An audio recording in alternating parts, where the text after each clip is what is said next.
2024년도 서울여대 모의논술이야. 그러니까 부담을 갖지 마세요. 왜냐하면 모의논술은 그 해에 나올 이제 시험 문제에 대해서 어느 정도 힌트를 주는 거야. 대부분은 있잖아. 어떤 형식으로 낼 건지, 어떤 질문이 될지에 대해서 미리 알려주는 거야. 그러니까 모의논술 열심히 잘 분석하고 정리하면 그의 논술 거의 유사하게 나온다고 보면 돼. 알았어? 자, 그러면 재심은 가나다가 해당되기 때문에 여기서는 실용의 입장에서 긍정, 그 다음에 포트넘에 대해서 주장을 가지고 부정적 전망을 하는데 무엇에 대한 거냐면 기억에 대한 거야. 기억. 알았지? 자, 그럼 기억이 어떤 건지 한번 보기 전에 가나다 확인해 볼게. 가부터 한번 봐봐. 감정인식 로봇 페퍼는, 자, 감정인식 로봇 페퍼는 인간처럼 감정을 이해할 수 있다. 사람의 표정 변화를 관찰하여 슬픔, 기쁨 이런 감정을 파악하고 목소리의 높낮이, 떨림 막 이런 것들을 가지고 상대방의 근심을 감지한다. 그러니까 감정 인식이니까 로봇이지만 상대방 인간의 어떤 행동, 표정, 그 다음에 뭐 이런 목소리의 떨림 이런 걸 가지고 정리해 가지고 감정을 이해한단 말이야. 자, 페퍼의 정서적 기능은 이미 유아 수준을 뛰어넘었다는 평가. 그러니까 많이 발전했다는 얘기야.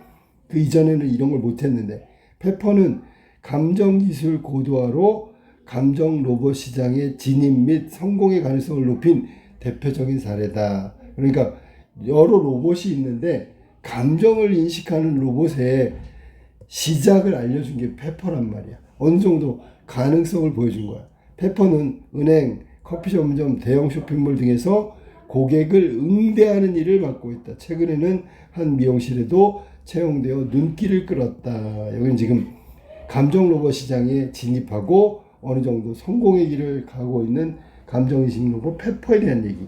자, 노인을 위한 간호용 로봇도 등장했다. 간호용 로봇.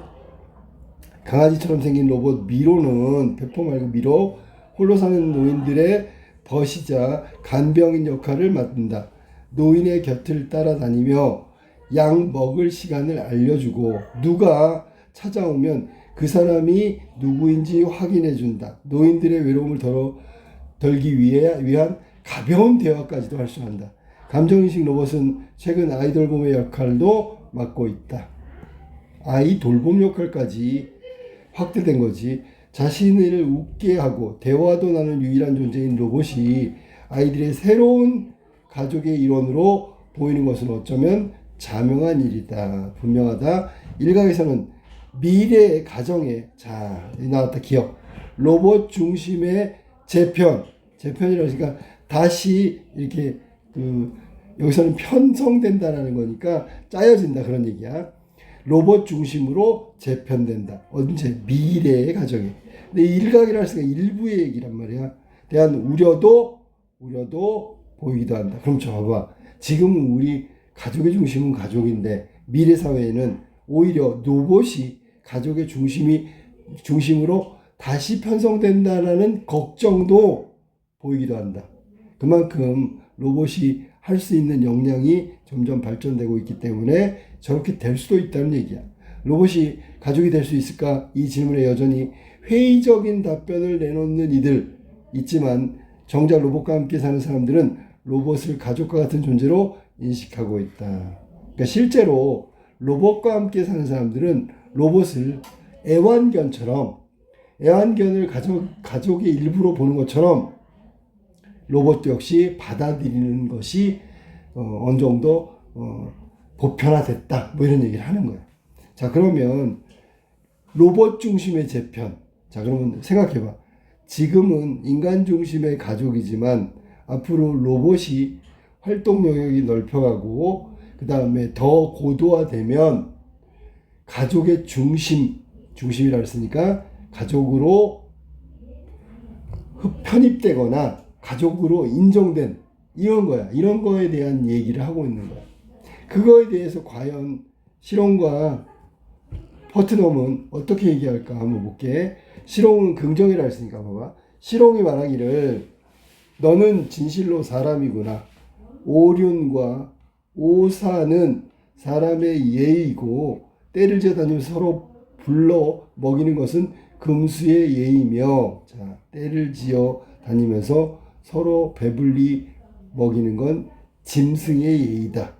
사람의 예의는 오륜과 윤리와 그 다음에 오사라 그랬으니까 뭐 여기서는 그 5가지의 일 정도 되겠지. 그거는 여기 나오거나 안 나와도 상관없어. 자, 떨기로 나서 무성한 초목의 예의고, 자, 이것도 봤던 글인데, 떨기로 나서 무성한 것은 초목의 예의고, 금수의 예의는 배불리 먹이는 거고, 사람으로서 만물을 보면 사람이 귀하고 만물은 천하지만, 자, 봅시다. 사람으로서, 이게 사람 중심이야. 그러면 사람은 귀하고 만물은 천하지만, 만물 중심으로 보면, 만물은 귀하고 사람은 천하다. 하늘에서 보면 사람이나 만물이나 다 똑같다. 마찬가지다. 자, 그러면 여기서 우리가 핵심이 되는 게 뭐냐면 기준이야, 기준. 자, 사람 기준으로 보면 사람이 귀하고 만물은 천하지만 만물 기준으로 보면 만물이 천하고 귀하고 사람은 천한 거야. 하지만 하늘 기준으로 보면 사람이나 만물이나 다 거기서 거기다 라고 얘기한 거야. 자, 그 다음에 허자가 말하기를 봉황이 날고 용왕이 난다 하지만 금수에서 벗어나지 못하고, 자, 날아다니는 거로 따진다면 얘네들은 사람보다 나을 수도 있어. 금수에서 벗어나지 못한다 그랬으니까 그래봐야 짐승이고, 시초와 울금초, 소나무, 잣나무, 초목에서 벗어날 수 없다라고 얘기했어. 뭐 이런 거 몰라도 돼. 시초, 울금초 다 풀이고요. 소나무, 잣나무, 나무고. 얘네들이 아무리 뭐 겉모습이 좋고 유용하고 뭐 귀하다고 할지라도 얘는 그냥 초목에 불과한 거다. 그들은 백성에게 혜택을 입힐 인이 없고, 나왔어, 이제 나오기 시작하는 거야. 이 오륜에 인이 없고요, 지혜도 없고요, 예악 같은 것도 없고요, 병형도 없거늘 어찌 사람과 마찬가지라고 할 수 있습니까? 사람 중심이죠, 이건. 사람 우이란 말이야, 알았어? 그래서 허자의 관점은 모든 것의 중심은 사람이다. 초목이건 금수건 간에 아무리 귀하고 훌륭해도 그건 초목이고 금수일 뿐이다. 걔네들이 없는 게 바로 인하고 지하고 예악, 병형 같은 거. 이건 인간의 절대적이고 독자적인 것들이야. 이걸 가지고 따져야 된다. 허자얘기. 근데 시롱이 뭐라 하냐면, 참 너는 참 미혹하구나. 물고기를 놀라게 하지 않으면 백성을 위한 용의 선택이고, 두 번째, 참새를 겁나게 하지 않는 것은 봉황이 세상을 다스리는 방법이다. 5가지 채색의 구름은 용의 의장이요. 구름은 의장이라 했어. 의장이라는 게 이렇게 장식이라고 한번 생각하면 돼.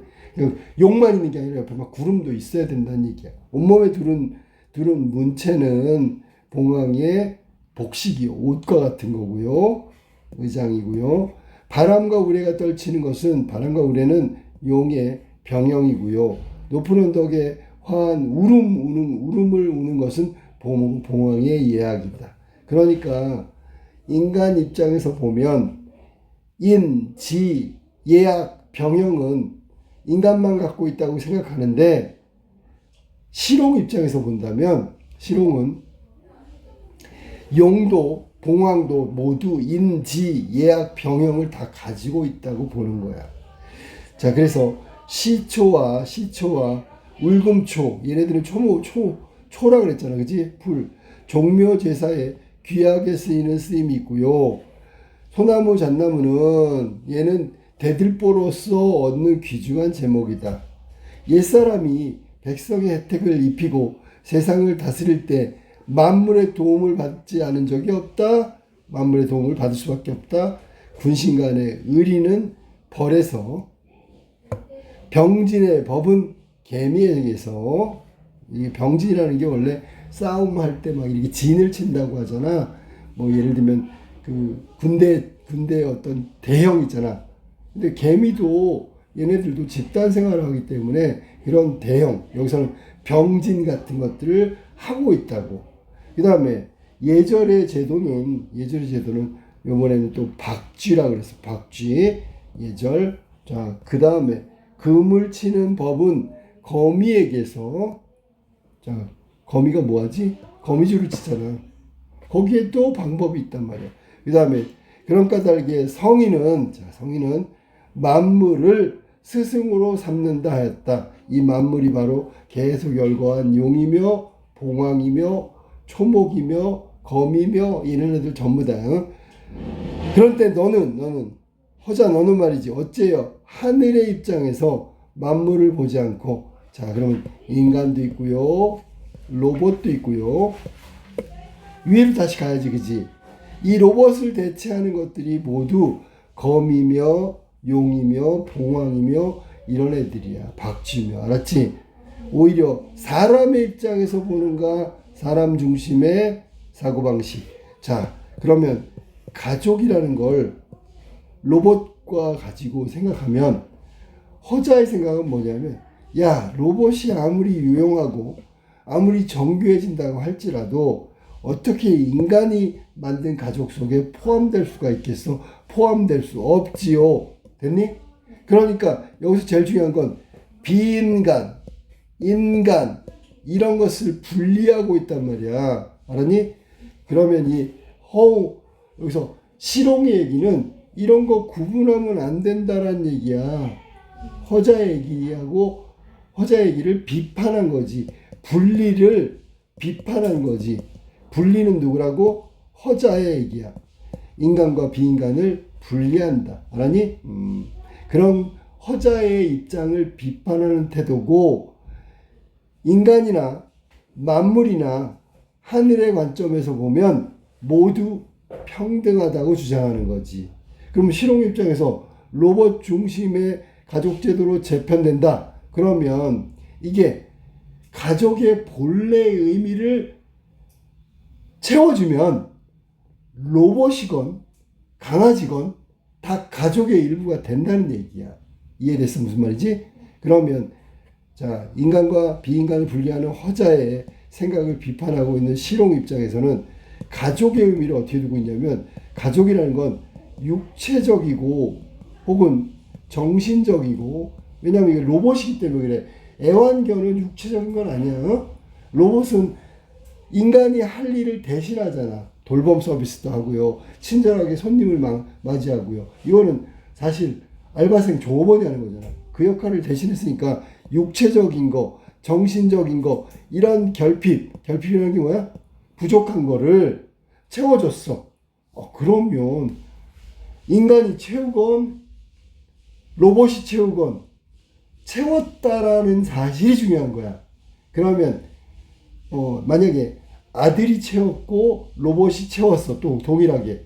그러면 아들이 가족인 것처럼 로봇도 가족이다. 알았니? 그런 것들을 긍정하고 있는 게 여기 지금 나온 실홍이의 가족관이란 말이야. 알겠어? 네. 지금 이제 감이 좀 올 거야. 자, 두 번째 나제 신문의 퍼트넘을 한번 볼게. 이 사람은 부정적 전망을 하고 있잖아. 그럼 부정적 전망이라는 건 근거를 찾아내야 되는 거잖아. 그지? 자, 봅시다. 그러면 근거가 뭐가 되는지 확인 한번 해볼게.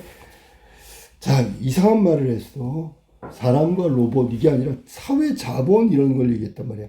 그러면 어떻게 썼을까? 1-1. 자, 실홍과 퍼트넘의 견해를 가지고 얘기해야 되는데, 다분히 제시문에 나와 있는 걸 가지고 이야기할 수밖에 없어. 자, 그러면 우리 한번 봅시다. 자, 봐봐. 정답 이렇게 썼어. 가에서 감정 로봇이 어떤 양상으로 발전했는지 인간의 감정을 인식하고 이해하는 것, 그런 정신적인 영역에서 역할을 다하다가 나중에는 육체적인 활동의 영역까지 확장됐어. 알았니? 그 역할이 진보하는 존재로 발전했음을 제시하고 있죠. 그래서 내가 일부러 여기다가 원래는 제시문 이렇게 쓰려고 그러다가 제시문을 빼버렸어. 맨 끝에 그 제시하고 있다라고 썼기 때문에. 무슨 말인지 알겠지? 제시문이 제시하는 거잖아. 굳이 그러니까 중복되게 안 쓰려고 그렇게 했던 거야. 그래서 여기 지금 제시문에 나와 있는 핵심 내용은 뭐라고? 로봇의 영역이 확대되고 발전됐다. 그런 현실에 대해서 진술하고 있는 거야. 그러니까 지금 로봇의 영역이 확대되고 발전했다는 걸 보여준 게 가란 말이야. 그러면 제시문에서 실온과 허자의 대화를 아까 읽어줬는데, 허자가 생각하는 게 바로 인간중심주의 사고방식이지, 그지? 인간과 비인간, 이렇게 구분해서, 이 비인간을 인간과 만물, 이렇게 해도 돼요? 이게 철저하게 구분했단 말이야. 그러면 이런 태도를 이분법적 태도라 그래, 이분법적. 둘로 딱 나눴으니까. 누구 중심으로? 인간 중심으로. 그러니까 인간이 주체고, 만물은 객체야. 인간이 절대 우위에 있고 만물은 아래쪽에 있는 거야. 그렇게 보고 있는 게 허자의 생각이란 말이야. 그 점을 비판했죠. 그 비판이 위에 나와 있는 로봇과 관련돼서 생각한다면 이런 관점을 가지고 있단 말이야. 허옹의 관점은 바로 이거야. 실옹의 관점은, 실옹은 인간이나 동물이나 각각 그 모습으로 예의와 귀함을 나타낸다. 그러니까 예의와 귀함이 다 있어. 근데 인간이 나타내는 예의와 귀함의 모습이 있고 동식물이 나타내는 예의와 귀함이 있단 말이야. 그 모습은, 구현은 달라. 차이가 난단 말이야. 하지만 본질은 같단 말이야. 그렇기 때문에 하늘의 관점에서 본다면, 여기서 하늘은 이렇게 생각해야 돼. 뭐 중립적이라고 해도 되지만 다 알고 있는 관점이야. 자, 저 허자 같은 사람이 인간은 예의가 있다라고 얘기하는데, 하늘의 입장에서 보면 동물도 다른 방식의 예의를 갖고 있다는 걸 아는 입장에서 보면, 야, 인간의 예의나 동물의 예의나 겉으로 드러나는 모습은 다를지 몰라도, 다른 것처럼 보일지 몰라도 본질적으로 같은 거다 이놈아, 이렇게 얘기하는 거니까 바로 평등하다는 것을 이야기할 수 있겠지. 이거 지금 하늘을 등장시켜가지고 사실은 실옹이 하고 싶은 얘기를 하고 있는 거야. 자, 이 관점이야. 이게 관점. 이게 입장이라고. 이 입장에서 본다면 로봇 중심의 미래의 가족 재편, 이걸 어떻게 볼 수 있을까? 그러면 인간의 육체적, 정신적 측면에, 육체적이고 정신적 측면에서 결핍을 채워준다. 결핍, 어려움을 도와주는 감정인식 로봇은 가족으로서의 본질적 역할을 수행하고 있어. 그러니까 가족끼리 서로 위로하고 도와주고 보살펴주는 거 있잖아. 그런 역할을 하기 때문에 겉으로 드러나는 건 로봇이고 겉으로 드러나는 건 인간이고 다를지 몰라도, 아까도 얘기했지만 아들이 할 걸 로봇이 했다면 얘는 아들 같은 로봇이잖아. 뭐가 달라? 그런 입장에서 본다면 가족 구성원으로 인정하기에 충분하다. 그러니까 미래의 가족은 로봇으로 재편되는 게 맞다고 긍정적 태도를 취할 거야. 자, 그 다음에 다에서 퍼트넘은 인간들 사이의 관계를 성장과 발전의 측면에서 사회 자본으로 간주하고 있어. 그리고 사회 자본은 사람들 사이에 협력을 실현시키는 제도와 규범과 관계망, 신뢰 등을 통해서 가능하며, 사회 자본은 사회적 발전의 기초가 된다고 보았단 말이에요. 혼자 볼링치기, 그 예를 들면서 타인과의 관계의 단절은 사회 자본의 감소로 이어지고 결국 공동체가 무너질 것을 우려하고 있다, 걱정하고 있단 말이야. 이런 관점에서, 걱정하는 관점에서 본다면, 자, 사회 관계망이 다 무너졌어. 제도가 무너졌다고. 서로 단절됐단 말이야. 그러면 로봇 중심의 미래 가정의 재편은 결국 로봇이 중심이 돼서 가족의 어떤 모습을 달리 만들어 놨잖아. 근데 그걸 가만히 보니까 혼자 볼링치기처럼 개인주의가 더 심각해질 가능성이 커. 왜냐하면 다른 사람과의 관계를 통해서 얻을 것을 가정에 있는 로봇을 통해서 다 얻을 수 있단 말이야. 그러면 안 돌아다니지. 밖에 안 나가지.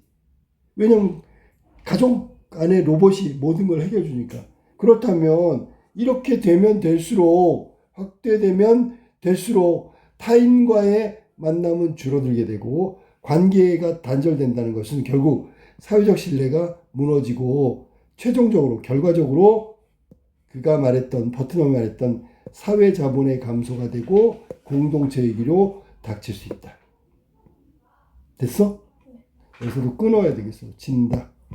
결과적으로 그가 말한 사회적 자본의 감소, 공동체 위기가 닥칠 수 있다는 점에서 부정적으로 바라볼 것이다. 부정적인 시각을 취할 거다. 택할 거다.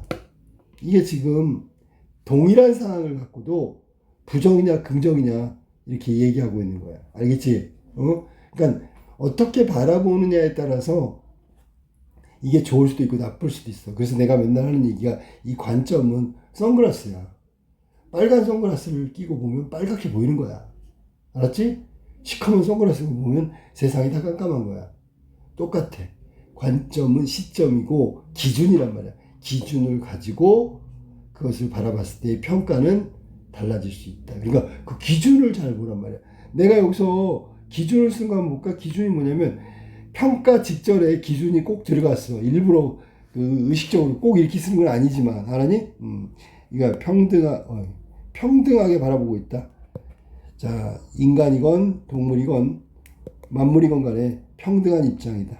인간과 만물은 모두 평등. 이 기준으로 본다면 로봇이면 어떻고 사람이면 어떻고 본질적으로 같은 역할을 하고 같은 의미를 지닌다면 다를 바가 없다. 그리고 로봇이라는 게 능력이 점점 확대되고 발전하잖아. 그러면 지금은 감정 로봇 따로 있고 케어 로봇 따로 있고, 아니 로봇 하나가 다 할 수도 있다고.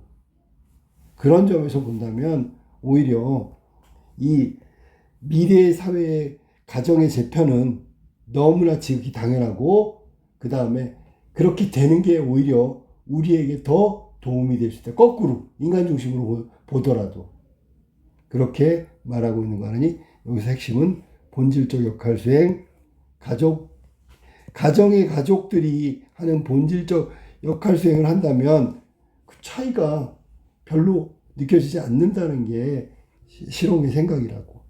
자, 그 다음에 퍼트넘은 다르게 본 거야. 이게 긍정과 부정이지만 다르게 본 게 뭐냐면 사회적 시각에서 본다면 개인적인 관계가 개인과 개인의 사적인 관계가 점점 멀어질 것 같다. 원인은 누구 때문에? 가정에 재편된 로봇 중심의 가정이 즉 로봇이 하는 역할이 많다 보니까 거기서 다 얻으려고 한단 말이에요. 사람들이. 타인과의 관계는 뭐 예를 들면 서로 갈등할 수도 있고 기분 상할 수도 있고 그 다음에 피해를 볼 수도 있고 이렇지만 로봇은 아니란 말이지. 자기 역할을 온전히 수행하니까 거기서는 실망하거나 분노하거나 한마디로 얘기하면 타인에 대한 배신감 이런 거 없으니까 가족의 어떤 중심이 로봇이 될 수도 있다. 그래서 여기도 똑같아. 뭐라고 하냐면 마지막에 사회자본의 감소가 결국 공동체를 무너뜨린다.